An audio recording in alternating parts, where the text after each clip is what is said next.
Welcome to working with Sketchbook Pro. What we have here is just an example of a Kiwi rugby player and simply drawn with an outline and just filled in.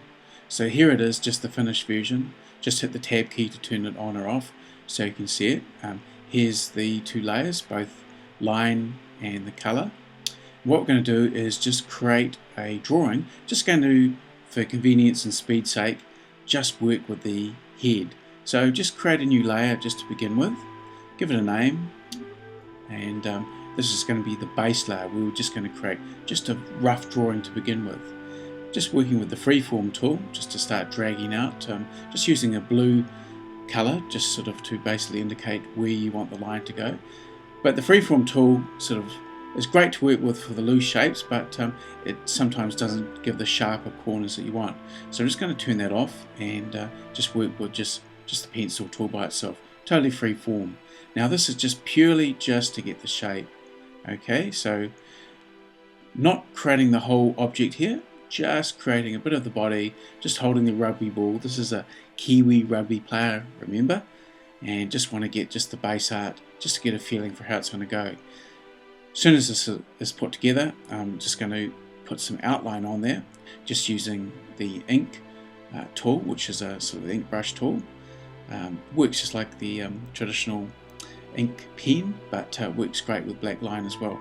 But here's anyway just a really quick drawing, just to get this sort of feeling for it. So you can take as long as you want getting that done. Sometimes the better this is done, the easier the line art's going to go. So anyway, onto the ink pen now, and just want to go and choose just sort of black.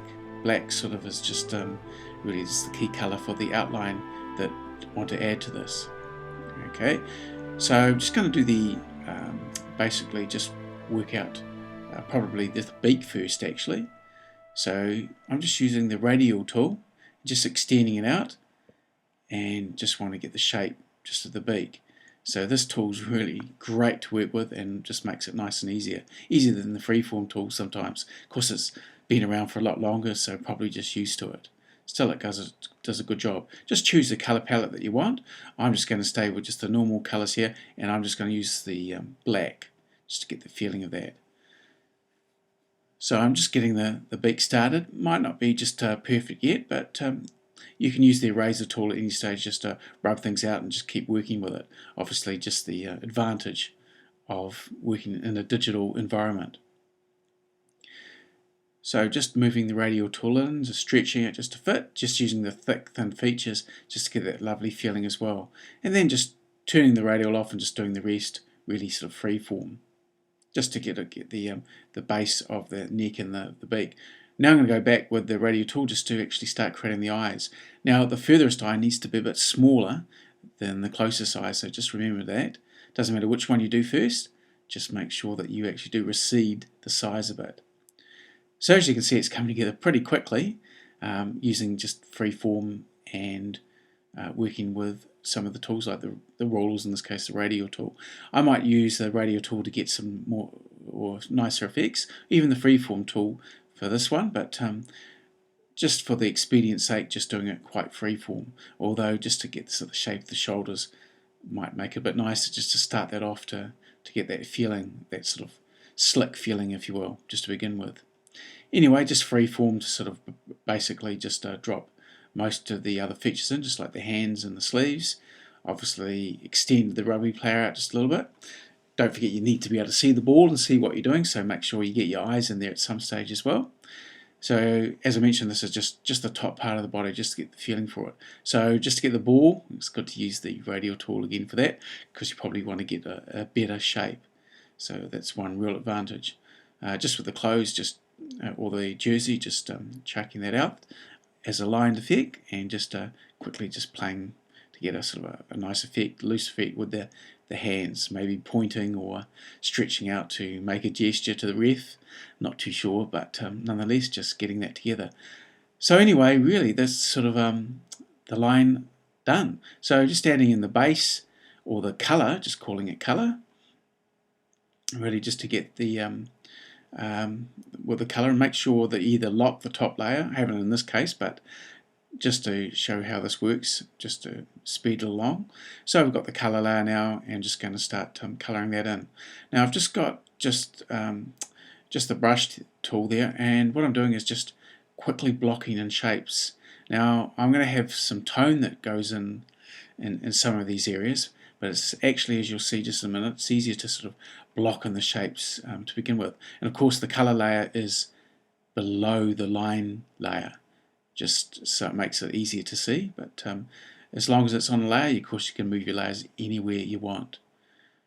So certainly not perfect, but just quickly put this in as best as possible.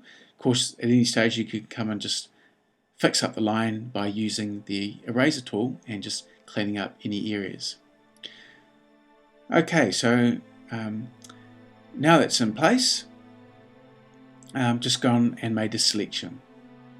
So with the selection, you just click on it, just like Photoshop, 32 pixel sort of effect, sort of to with a tolerance level, and just using the airbrush tool just to basically give more of a beak sort of feel. So of course you can tweak your colours. I use the airbrush tool for the beak, and just using the marker tool just to sort of indicate a little bit where sort of the head shape, to get a little bit of back reflection or tonal light that hits on just the corner or the edge of the head, just to give it a bit more form. Then back to the airbrush tool just to add a few more effects in here. So as you can see, it's really quick to start building up your cartoon, or in this case the Kiwi Rugby Player, and jump between any of the tools. In this case, just back to the marker. Actually, that's what's really so good about working with Sketchbook Pro. It's just like sort of working with some of the traditional tools, but with all the undos under the sun. So it's a nice, homely, sort of natural way of working. But nonetheless, just getting the initial stages of the Kiwi together now, and maybe just to add just a few effects. So a bit of the jersey colour in there. The ball can be any colour you want as well, of course, but nonetheless, now I've just used the radial tool just to give it a bit of a highlight just on the beak. We're just adding some white in there, just using the pencil tool. It's just like working with a sort of a Chinograph white colour pencil at the end. And then you can just quickly just chuck a little bit of texture in there, again just like working with a colour pencil. So essentially, that's really putting together the Kiwi Rugby Player. So have fun with it. It's a great little tool. You can add your highlights in later, even doing more complex art. So essentially, thanks for watching, and enjoy working with this tool.